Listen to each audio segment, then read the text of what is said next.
Hey guys, before we get into this week's episode, I really want to remind you about the discount code that I have for thenakedpharmacy.com. As my listeners or viewers of the podcast, you'll receive a 20% discount using the code PD20. Both myself, my husband, and my children are using the products and we're absolutely loving them. I really want to advocate for this brand because number one, it's owned and created by a pharmacist, Kevin Leivers.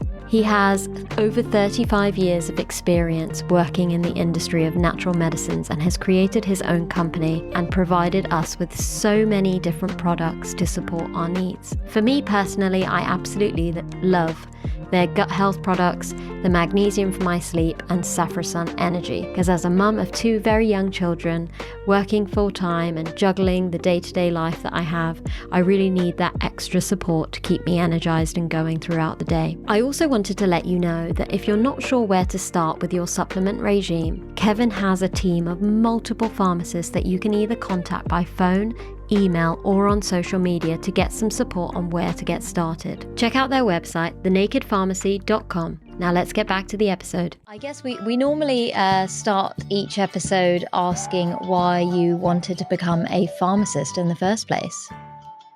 Well, for me, in secondary school, so I liked biology, I liked chemistry.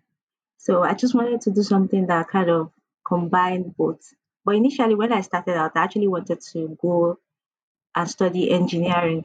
So I started I wanted to study engineering because I liked physics too, and I was quite good at a subject that we did called technical drawing. So I wanted to become an electrical engineer. I liked the whole idea of everything.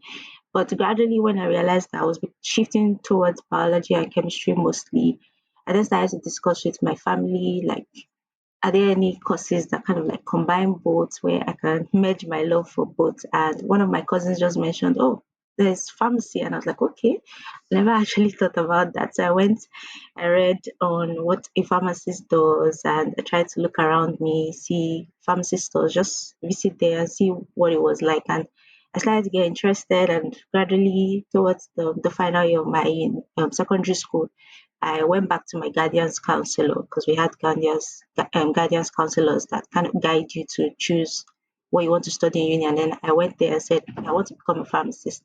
So I changed what I had written initially. So yeah, that's really the journey to becoming a pharmacist, or deciding to become a pharmacist.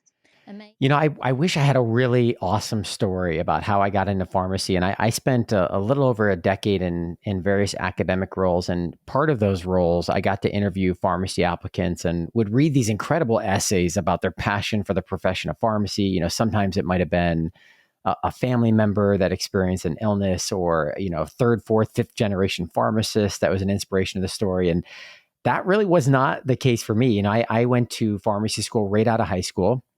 I was at the ripe age of 18, and I loved science and math. My parents told me, hey, you better go to college. That was the expectation.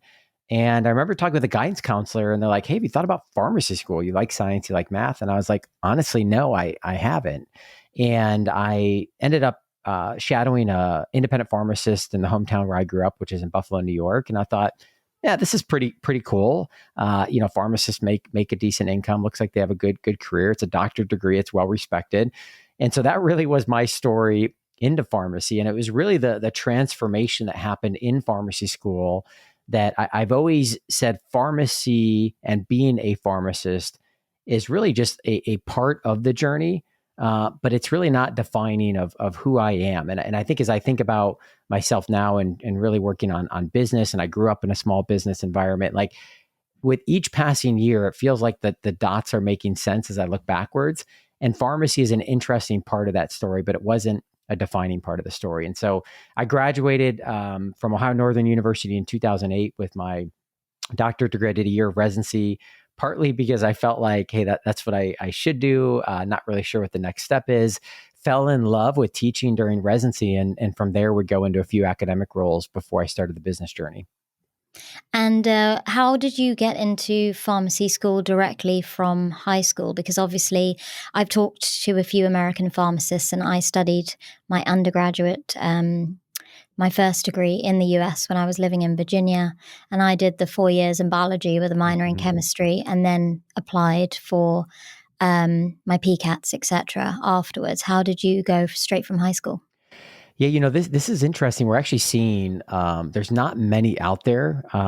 There's certainly been a drop off. It never was a majority, but a drop off in the number of what we call 0 to 6 PharmD programs, where essentially your bachelor's and your doctorate degree are all rolled up into one.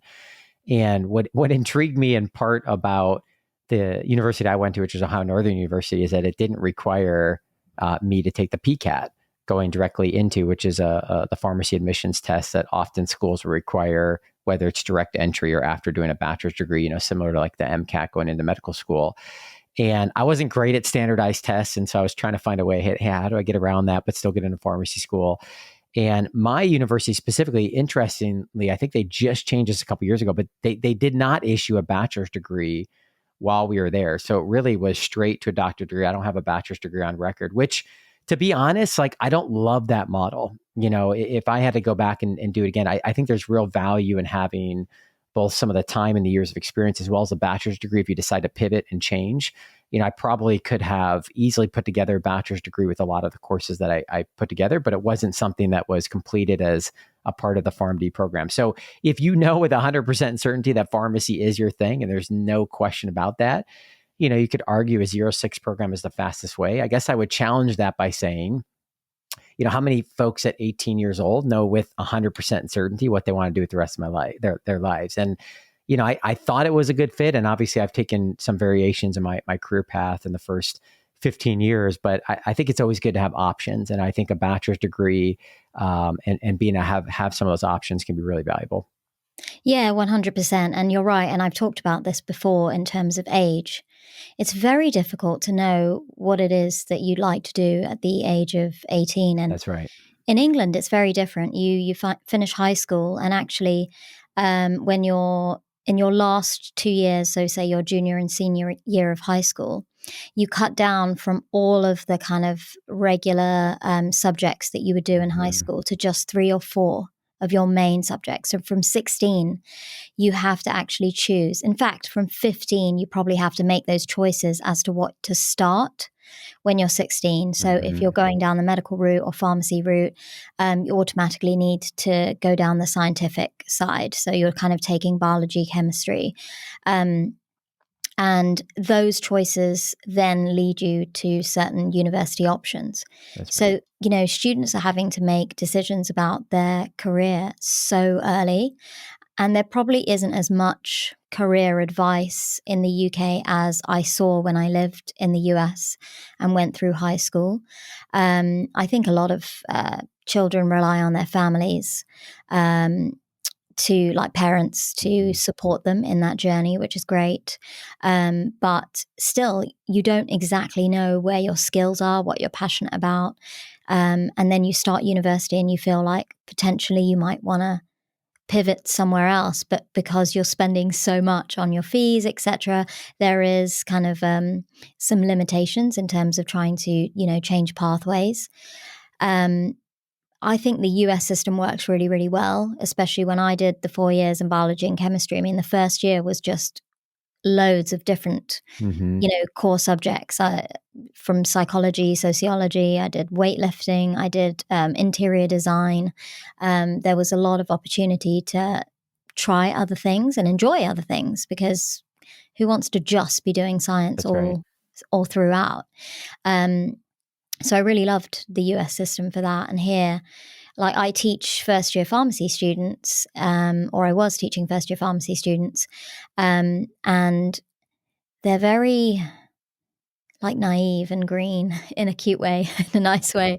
I have so many students listening in, but, they're very new to what a career is going to be like. They're new to even understanding what a pharmacist does in a job. They have, a limited kind of vision of what it looks like because of how it's perceived by the public. So you've got your high street pharmacy, you've got people working in hospitals, you've got people working in industry. And that's kind of like the main 3 areas that students are aware of, but there's so much more available. So, of course, for me, this platform is just perfection because it gives everyone so much information about what type of roles you can have, what kind of skills you need, what people have been passionate about and how they've transitioned, like from one role to another and kind of following your dreams. So when I get that feedback, the same as you do, it's so rewarding and it just makes me feel like I have to continue this journey. Like I cannot stop this podcast because it's making so many people happy and people are just changing their lives. They're changing jobs. And that's down partly to listening in to people's stories, which is just amazing. It is amazing. And I think that there is definitely a movement here in the US, I suspect abroad, of a broadening of the view of what a pharmacist potentially could be doing. And that's one of the things I love about the podcast platform is I get to share people's stories, whether it's their financial journeys and paying off debt or saving for investing for the future or starting a nonprofit, whatever would be their journey and their story. I think those are inspiring, but also sharing many examples of pharmacists that are starting businesses and going into non-traditional, different career paths. And I think, again, back to my comment a few moments ago about a pharmacist roles and identity, I think so often too early we get narrowed into a pathway of, I'm going to be a hospital pharmacist or I'm going to be a community pharmacist, or because I'm a pharmacist, I could do X, Y, and Z. And when I would advise many students from a career standpoint, there was very much this feeling of I'm either going to go do a residency or I'm going to go work in community practice. And when you look at the pie chart of the workforce surveys in the US, it definitely is shifting, but still that makes up the majority of the pie, either those that are working in community practice or those that are, working the hospital pathway, which typically requires a residency, here in the States. And what most intrigues me is the split of the rest of that pie. And I think what we're seeing is the options are growing and the size of that piece of the pie is growing as well. And I think that's what we need to be thinking about in pharmacy education and reimagining the educational experience and perhaps bringing back things like apprenticeships and exposure and, really having these models where, to me, the value of a degree training program is exposure, exposure, exposure.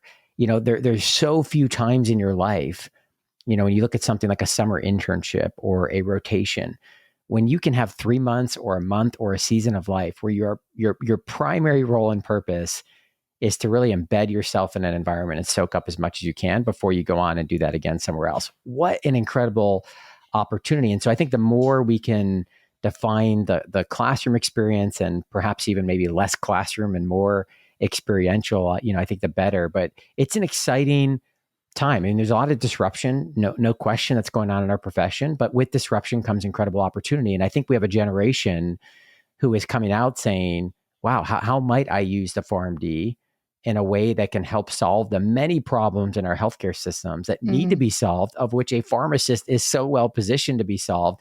And how can I overlay some entrepreneurial thinking, whether that's within an organization or whether that's their own business, to really tackle these problems? And that's exciting.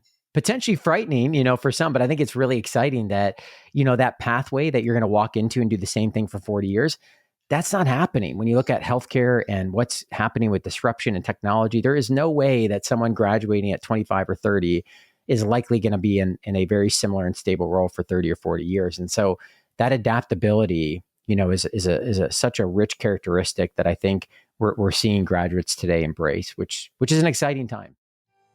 Well, I remember back in A-levels when I had to pick what I want to do. I actually didn't know what I want to do, but I do know I want to do something science related, healthcare related, because I've been studying science my whole life. And it was actually my chemistry teacher in A-levels that really pushed for me to do pharmacy. And I did look into the course, and I was I do like to know how medications work and how to actually take them. And here I am today at King's. And I want to say that I didn't regret it, and I really like pharmacy. That's amazing. Let's take you back to the start of university. What was it like transitioning from a school environment to a university environment? I think it was challenging, 100%, very daunting as well, because for me, it's a whole new environment, especially coming from Malaysia to the UK, being an international student. It was just so different. The culture was different. I actually found it very difficult to fit in at first because of the culture shock. But it was good. I slowly adapted in and really putting myself out there, making new friends and like joining societies, which is such a great way to make friends. But I really like the pharmacy in the UK because the prospects is so good. And when I started studying, I actually didn't know what pharmacy is actually like. So even community pharmacy here is so different from back home. And when I went on placement, we get a taste of like community pharmacy, hospital pharmacy, and I just found that very interesting because the work that community pharmacy do, they do so much more like consultation, rather than just like dispensing medication and just checking all day from what we know from the outside. But actually patients do come in and like ask for advice. And I think it's the little things like this really make me like pharmacy. And even hospital pharmacy, I found the clinical part of it really, really interesting. So that was really nice. As I progressed throughout the degree, I just fell in love more and more with pharmacy. And I think King's is very good, as in from day one, they just send us out to placement, give us as much exposure as possible, which is amazing. And in my third year, we did like summer placements as well. I applied for summer placements and I got like exposures to hospital pharmacy. So I actually did mine in Guy's and St. Thomas's, as well as East London Foundation Trust, which is a mental health trust. And that's when I gained exposure to the mental health sector, which I found very interesting because it's all very new to me. And also like in Guy's and St. Thomas's, I was placed in like the respiratory clinic with the respiratory pharmacist. And respiratory wasn't something I really thought of. And yeah, I worked on like an audit on like inhalers, and I did find all of those very interesting, and it was good. So, yeah, I've watched quite a few of your podcasts, and I think there's a similar theme in terms of I don't really have an amazing story as to why I really wanted to be a pharmacist. I think if you think that at about 16, 17, we're choosing our AS levels and you're a baby and it's really hard to think about what you want to do at that time. But I think the overriding urge to do pharmacy. I'm the first generation born in this country. My mum and dad were from India, and seeing their hardships, they obviously wanted us to be in a job that is well paid, that we don't have to struggle.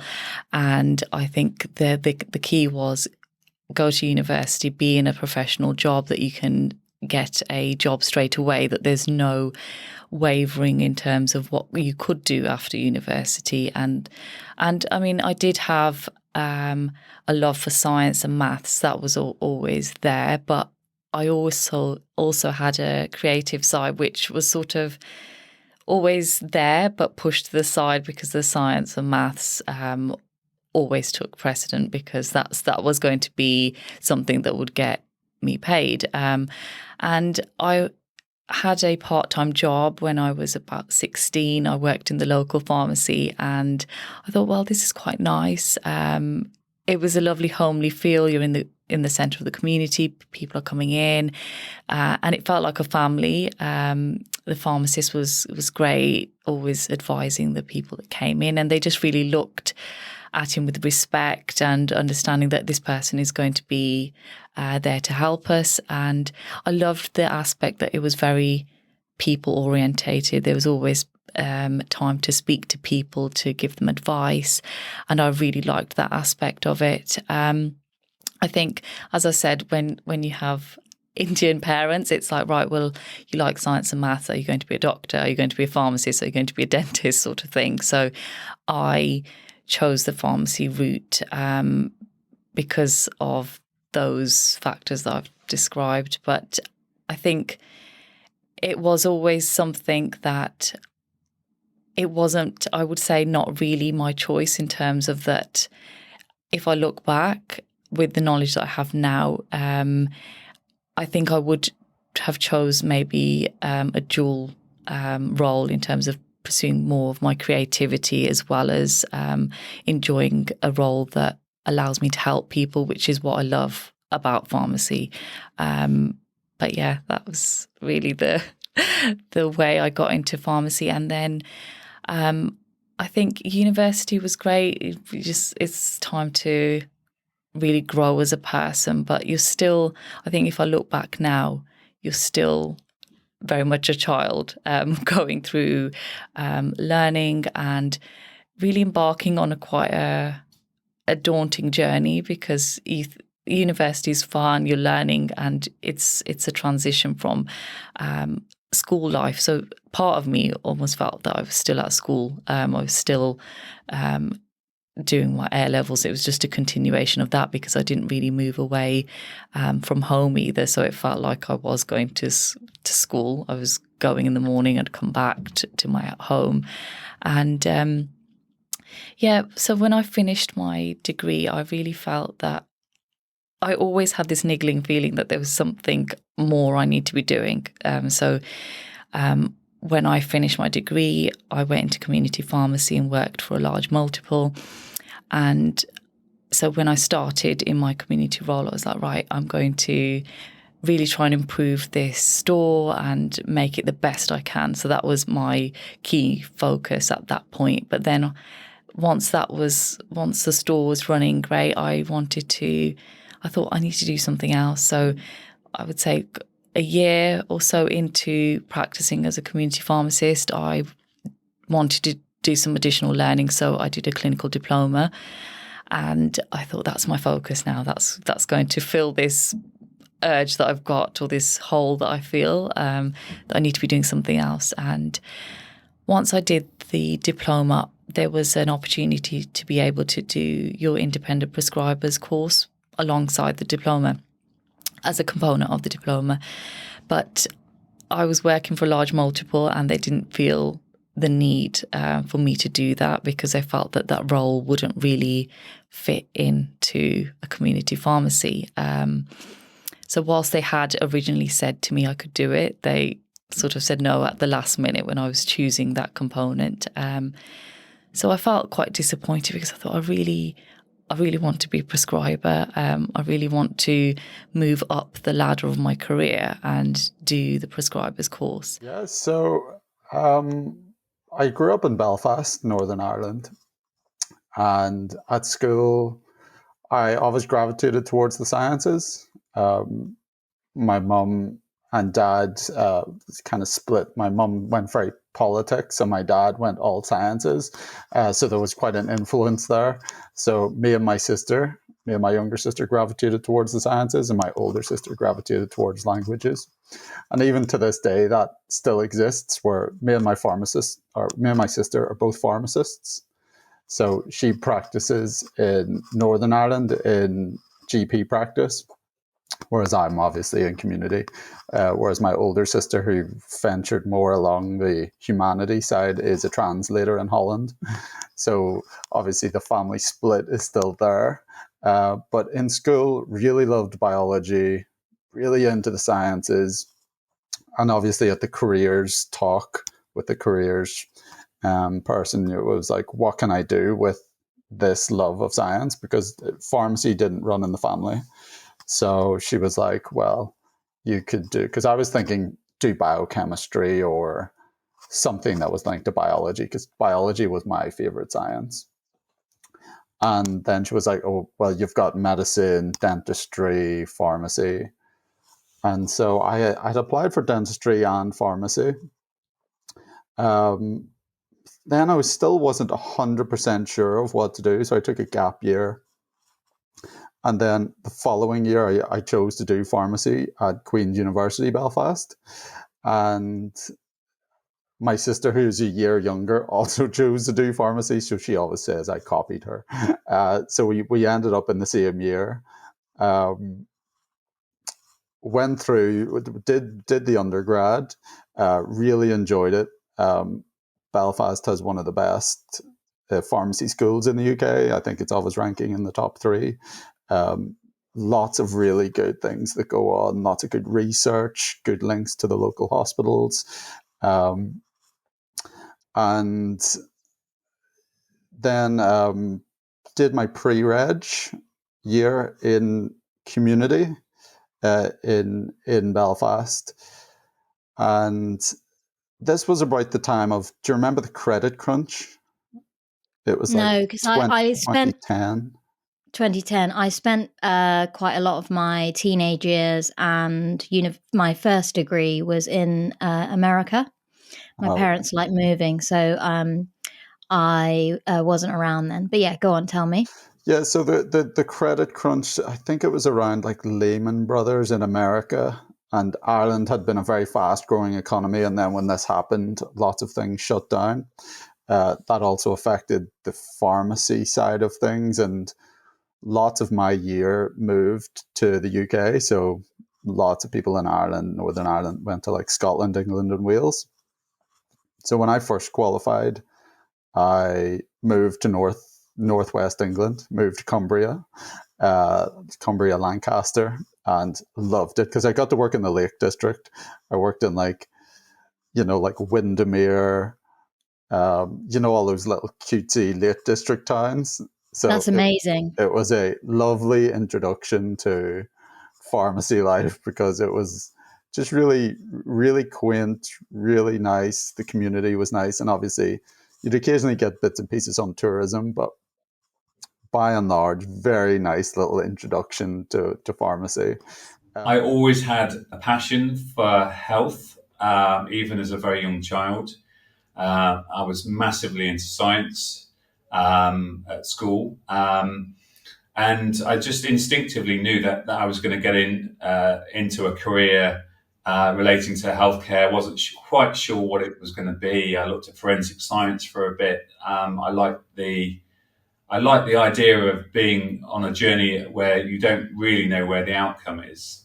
That kind of sense of adventure, that sense of discovery was always fascinating to me. And so even to the point where actually I didn't really want to go to college. I had a drive to go to work, and I don't know where that came from. But so instead of going to college after doing my O levels, GCSEs now, I started writing and applying for jobs, and one of those jobs was in Boots Healthcare. They had a research division, chemistry and biology. I wrote to both.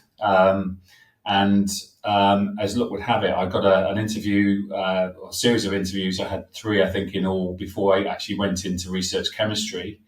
I was interviewed by the guy that discovered ibuprofen. So that was really fascinating experience. And actually, one that's more fascinating as I get older, looking back at that experience as a 16-year-old.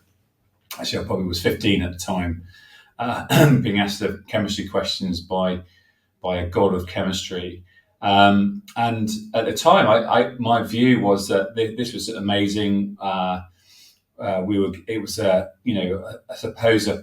He was a pioneer of drug discovery, and drug discovery was the answer to all our problems. And I think as my career's progressed, I think I've gone through a learning cycle. Is that yes, it's an answer to some of the problems, but we have to look wider. We have to look deeper. I think that. So go on. Yeah, sorry, I was going to say that's really interesting. I was sorry to butt in. No problem. I was going to say that not trying to show your age or how long ago you qualified as a pharmacist, but what was your perception of what pharmacists were able to do in terms of a career when you were 15 or 16 years old? I don't think I had a perception of pharmacy at that point in time. I think that came later because Boots Pharmaceuticals paid for my night school. So I was a day and 2 nights, but in reality it was more like a day and 5 nights a week studying. And then the other 4 days I would work. And in my second year of the ONC, which is sort of a part-time qualification, there was a pharmacist doing a course on pharmacy and pharmaceuticals. and it really gave me a different insight. So that was the first time I sort of came across a pharmacist, and he was a regular lecturer at the college we were going to, and it really made me think long and hard. So then I started looking into pharmacy and what pharmacists do, and the one thing that really grabbed me was the fact that it had a very broad-based education and experience. And I really like that, because although I was in chemistry for 4 years with the research department, that there was a missing component of that. I think the biology and the biochemical pathways, all of those processes interlinked as far as I was concerned. So this was the first time I saw it presented in a way that I felt that was more holistic. So I think that really came when I was I was probably 18 at the time. And then I went on to do a HNC at Nottingham Trent University, which again was more chemistry based. But by that point, I think I'd been converted. So I was having conversations in the lift at work, because we had pharmacists in the drug metabolism unit that I kept asking questions about, what the course was like, what you could do as a pharmacist career-wise. So I think I made a decision quite quickly as soon as I had those lectures. So it just shows you how a lecturer can influence and inspire.